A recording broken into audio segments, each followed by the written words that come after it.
Hi, first I want to let you know there's a link near this video that demonstrates how to find a resource anywhere in the country that has been curing early stage prostate cancer in men for over a decade, without hospital stay or surgery. Please view that information when you can. Now in this video you'll see videos of how two Canadian officials respond to Trump's idea of having Canada become a state. And first I will say that based on many statements that the idiot has said, like dropping a nuclear bomb on a hurricane and injecting disinfectant into our veins to stop COVID, I believe the guy is just an idiot in many ways. You will see that both Canadian officials are strongly opposed to the idea of Canada becoming the 51st state. And the possibility of several states becoming provinces of Canada were actually thrown out there as well, were actually mentioned too. And the effects of tariffs is clearly pointed out by the Canadian Prime Minister, letting Trump know that what the U.S. imports from them will cost the American consumer much more, because the charge for the tariffs will cause them to charge more for what Americans buy from Canada. And he also states that Canada would have a quote-unquote robust response to such tariffs. It appears that the idiot is delusional in some areas, and he has no idea of how dependent we are on resources from other parts of the planet.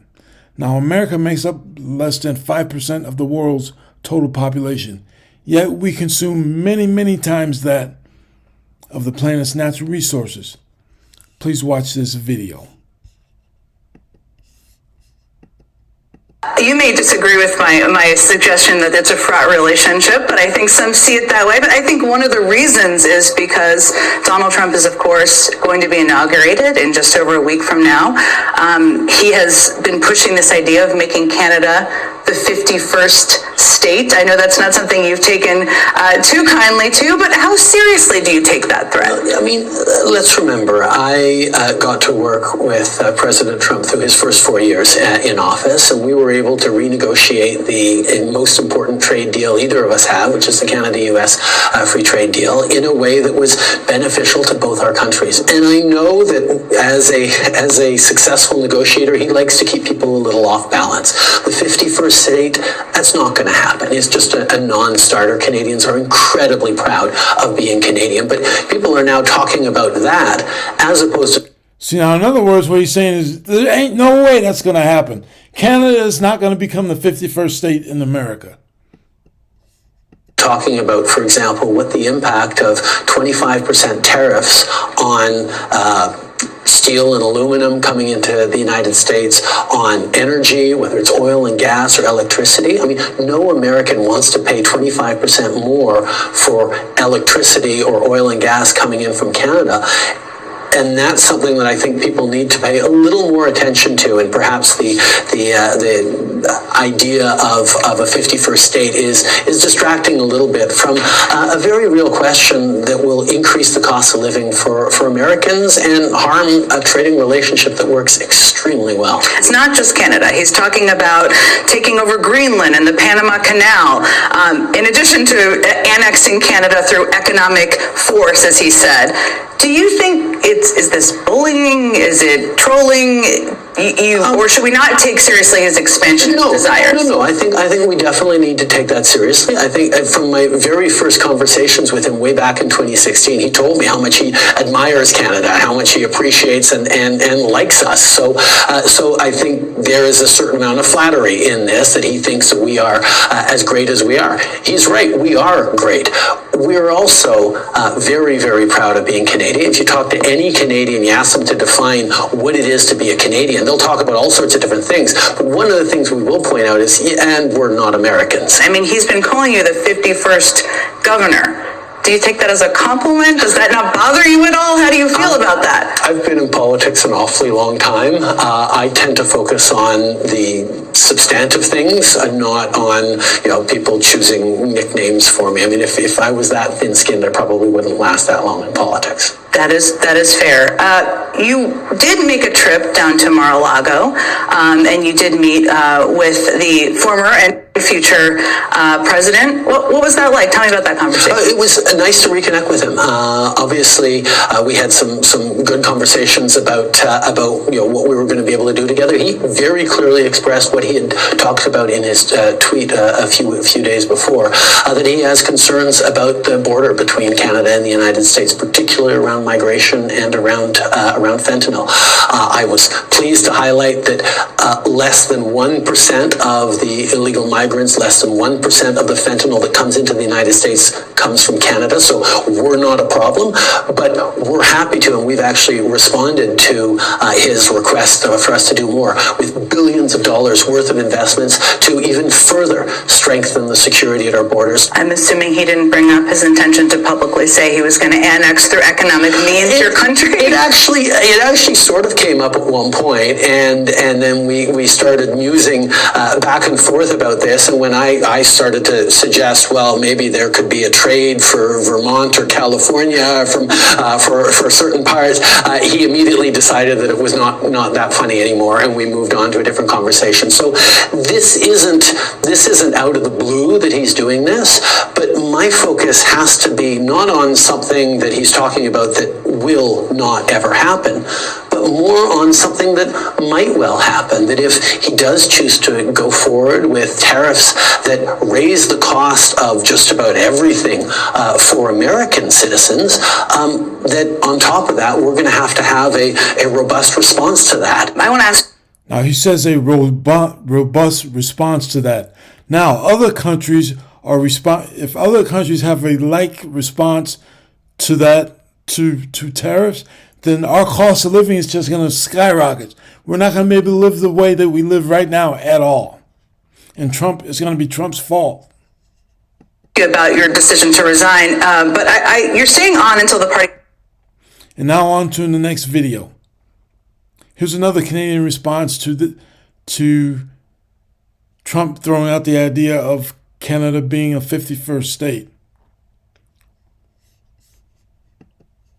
To Trump threatening to use economic leverage to lure them into becoming the 51st state by not only pushing back on his vitriol, but educating him on the electoral process of a parliamentary system, because of course, Trump has no effing idea how it works. So no, sorry, I'm sorry to interrupt this lady, but what she says is kind of comical in a way, because she's serious in what she says. I take her seriously, but the way it comes across in a manner of speaking is kind of comical.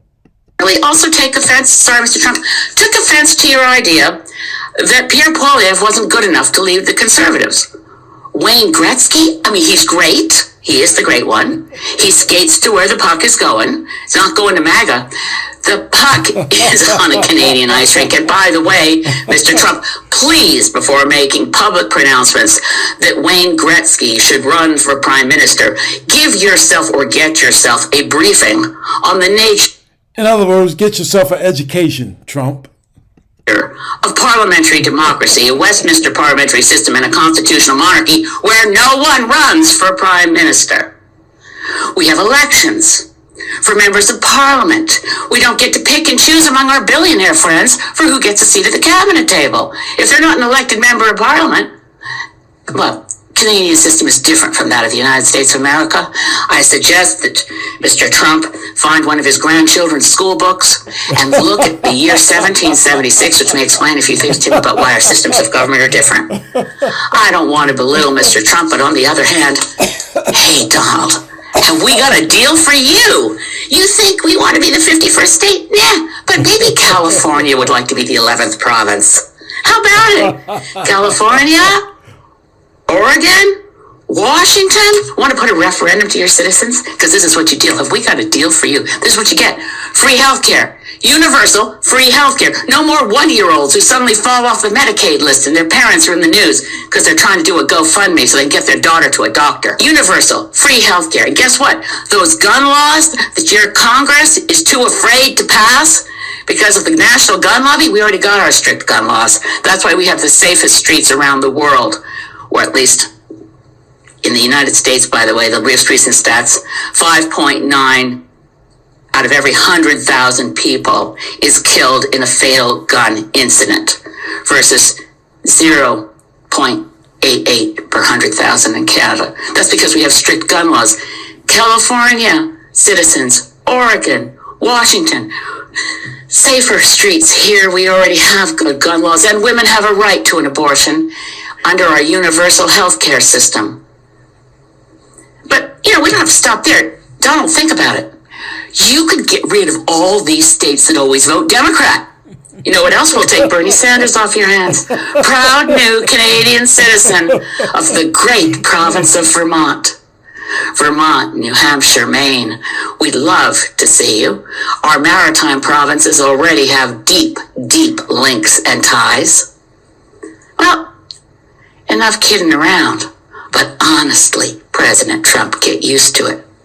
Canada is a sovereign nation full of, guess what, proud Canadians. We're not jingoistic. We don't boast a lot. That's one of the things we kind of have in common with Jimmy Carter. We're not a big nation for braggarts and bullies. We actually like to think we're of service in the world. And to wrap up this... Okay, as I have said in several other videos, the idiot does not know how to work with any other human being in the planet. And is America a powerful country? Yes, America is quite powerful and influential. And we should not have an idiot in charge that will ruin the standard of living for us. We just can't add tariffs to other countries that we trade with. As stated earlier, we make up less than 5% of the world's population, but we consume lots, many times more than that in natural resources.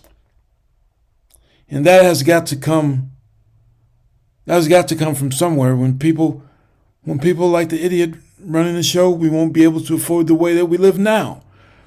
And also, please remember there's a link near this video that demonstrates how to find a resource anywhere in the country that has been curing early stage prostate cancer for over a decade without hospital stay or surgery like I did.